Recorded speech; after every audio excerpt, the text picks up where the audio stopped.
Hi guys, ఈరోజు మీ ముందుకి మంచి దయ్యం కథ తీసుకొని వచ్చాను. నేను ముందే చెప్తున్నా, భయపడే వాళ్ళు ఉంటే వీడియో చూడకండి. మళ్ళీ వీడియో చూసిన తర్వాత నైట్ నిద్రపోకుండా పక్క తడిపేస్తారు. దానికి నేను బాధ్యుని కాదు, ముందే చెప్తున్నా గాయస్. ఈ కథ వచ్చేసి నాకు ఒక ఫ్రెండ్ నాకు అందించాడు. అతను ఎక్కడో సర్చ్ చేసి నాకు ఇచ్చాడంట. అందుకే ఈరోజు మీ ముందుకు వస్తున్నాను చెప్తున్నాను. అతడు నా ఫ్రెండ్. అతని కథను నా కథలో చెప్తాను నేనండి. సపోజ్ ఆ సిచ్యువేషన్ నేను ఉన్నట్లు ఈ కథ చెప్తాను. నా పేరు సుబ్బారావు. నేను ఒకరోజు నా స్నేహితుని కలవడానికి వెంకటాద్రిపురం అనే గ్రామానికి వెళ్ళవలసి వచ్చింది. ఆ ఊరికి వెళ్ళడానికి 5 కిలోమీటర్ మేర ఉన్న దట్టమైన అడవి ప్రాంతాన్ని దాటాలని ఒక వ్యక్తి చెప్పాడు. ఆ ఊరికి వెళ్ళాలంటే దట్టమైన అడవిలో 5 కిలోమీటర్లు ప్రయాణం చేయాలి. అతను చెప్పిన ప్రకారం నేను మెల్లగా కార్ డ్రైవ్ చేసుకుంటూ వెళ్ళాను.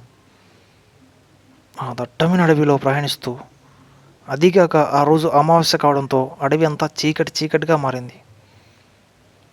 ఆ కటిక చీకటిలో కారు ఇళయరాజా పాటలు వింటూ సంతోషంగా వెళ్తున్నాను. కానీ సడన్గా సాంగ్స్ చేంజ్ అయిపోయాయి. కిర్రని సౌండ్ వస్తుంది. సరే, ఏదో ఎఫ్ఎం ప్రాబ్లం కూడా వెళ్ళిపోతున్నాను.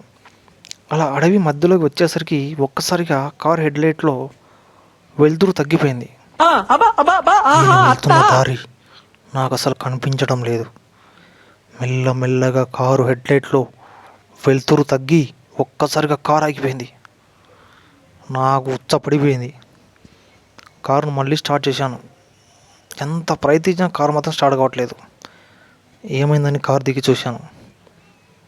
కారు దిగిన వెంటనే ఒక్కసారిగా కార్ డోర్స్ క్లోజ్ అయ్యాయి. ఏదో తేడా ఉందనిపించింది నాకైతే. మళ్ళీ తెరుచుకోలేదు. కార్ డోర్ ఓపెన్ కాకపోవడంతో నాకు ఒక్కసారిగా గుండె లబ్డబ్ కొట్టుకుంటుంది. భయంతో గొంతులో తడారిపోయింది. చుట్టుపక్కల చూస్తే ఎవ్వరూ లేరు. దూరంగా జంతువుల సౌండ్ వస్తుంది. అటువంటి సౌండ్లు చాలా వస్తున్నాయి. ఆ సమయంలో నా వెనక ఎవరో ఉన్నారనిపించింది. సడన్గా వెనక్కి తిరిగి చూశాను. చూస్తే ఎవరు లేరు. నా కాళ్ళు చేతులు వణకడం మొదలైనాయి. ఇక్కడ ఉంటే ప్రమాదం అని నాకు అర్థమైంది.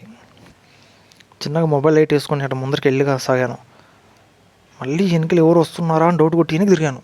ఎవరూ లేరు. నాకేం ఉత్స కారిపోతుంది. కానీ తిరిగి ఎవరు లేరు. కొంత దూరం వెళ్ళాక ఒక వెలుతురు కనిపించింది. దూరంగా ఒక 100 మీటర్ల దూరంలో ఒక వెలుతురు కనపడింది. ఎవరో అక్కడ ఉన్నారని కొంచెం ధైర్యం వచ్చింది. ఆ లైట్ల కిందకి వెళ్ళాను. అక్కడ ఒక మంచిగా లైటింగ్తో ఒక హౌస్ ఉంది. డోర్ కొట్టాను. డోర్ కొడితే ఓనర్ వచ్చాడు.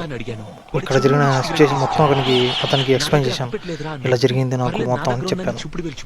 ఓకే ఏం కాదని లోపలికి రమ్మన్నాడు.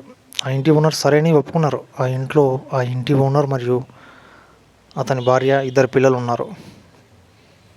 అంతా బాగుంది అన్న కొంత సమయానికి ఒక్కసారిగా కరెంటు పోయింది.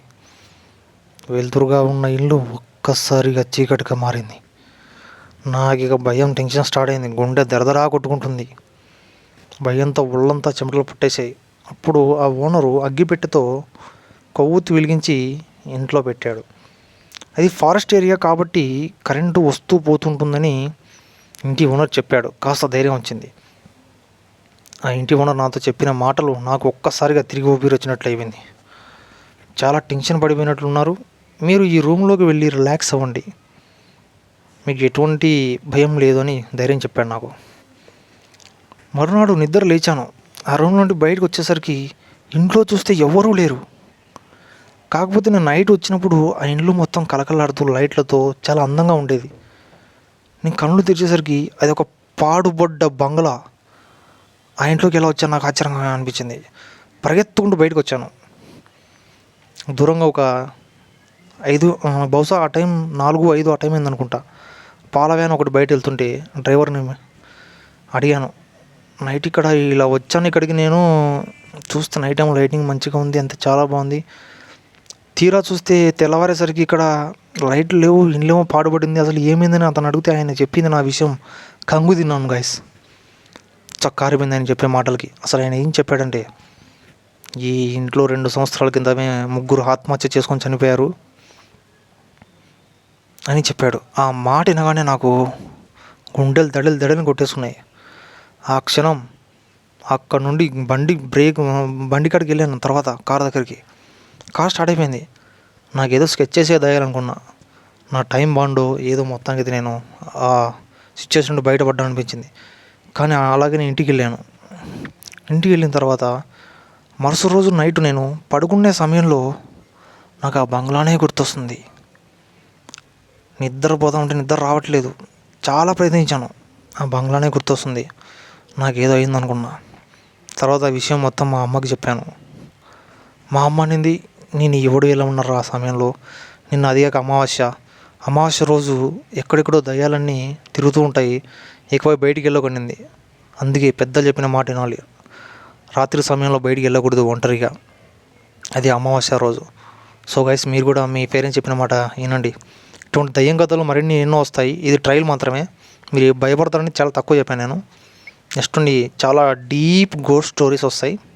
Okay, thank you so much guys. Just ఒక లైక్ ఏంటి చాలు.